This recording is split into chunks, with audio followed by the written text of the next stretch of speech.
Hello friends, शिशु बाटिका श्रेणी कुनी कुनी पिलामानक पई जो शिशु बाटिका 3-5+ जो पिला माने अछंती सेमानक दैनिक कार्यसूची रे जो कार्य अच्छी प्रथम कार्य प्रार्थना सभा पर जो कार्यटी अच्छी 10:30 रु 11टा कौन ना गोल बैठक जोटा कि सर्कल टाइम। ये जो सर्कल टाइम बा गोल बैठक तार विकास दिग कौन रोचे ना सामाजिक आवेगिक एवं नैतिक विकास।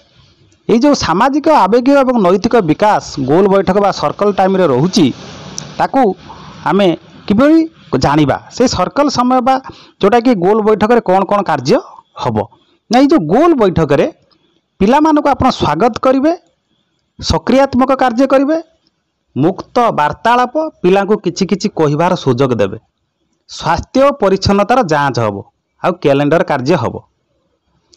एटा केते समय पई हबो ना ये 11:30 रु जो 11टा पर्यंत आपनकर हबो आधा घंटा पई हबो।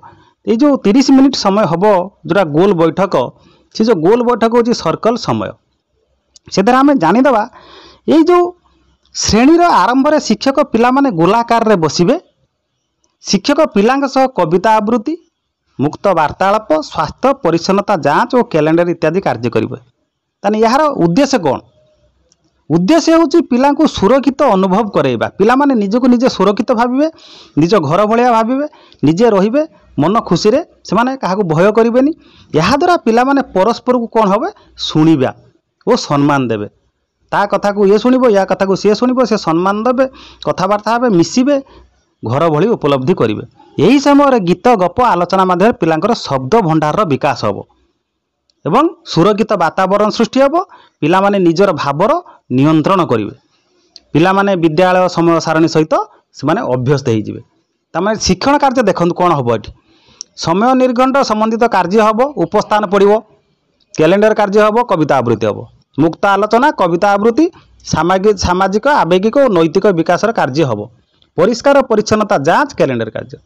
शिक्षण सामग्री आपण कोन नेबे ना शिक्षक द्वारा प्रस्तुत होइतिबो ई सब कार्य, कविता पोस्टर नहीं पारिबे आउ अन्यान्य आपण जहाँ शिक्षकों द्वारा जोटा आपण प्रस्तुत करिवे। हला परे ए जो 30 मिनिट रो आपण गोटे नमूना देखंतु, गोटे एग्जांपल उदाहरण दिया है। सर्कल समय होची 30 मिनिट, गोल बैठक जोटा हबो 15-15 मिनिट भाग करा है दुई भाग रे, 15-15 30 हो गला।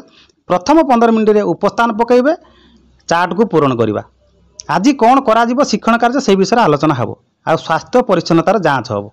हेई साइला 15 मिनिट सरीगला परे आउ 15 मिनिट जो रहिला सेठी मुक्त वार्तालाप, कथाबार्ता पिला मानक दे पिला पिला भितर हेबे, शिक्षक शिक्षयित्री पिला सहित हेबे, कविता आवृत्ति हबो, अभिनय सहित आपण ताकू भल भाबे आवृत्ति करिवे, स्वर लय ताल जे थिबो आपण आउर भल हबो पिला माने सुनियाबो, से माने भी मध्य गाइबे। सामाजिक आवेग विकास सहित कार्य करा जीवो। एई भली जो कार्य हेले आमर गोल बैठकर कार्य समाप्ति हबो। तेणु एई भली एटा होची सर्कल टाइम, आपण माने जानि नियंतु, देखंतु एवं बहुत बहुत धन्यवाद। जय जगन्नाथ।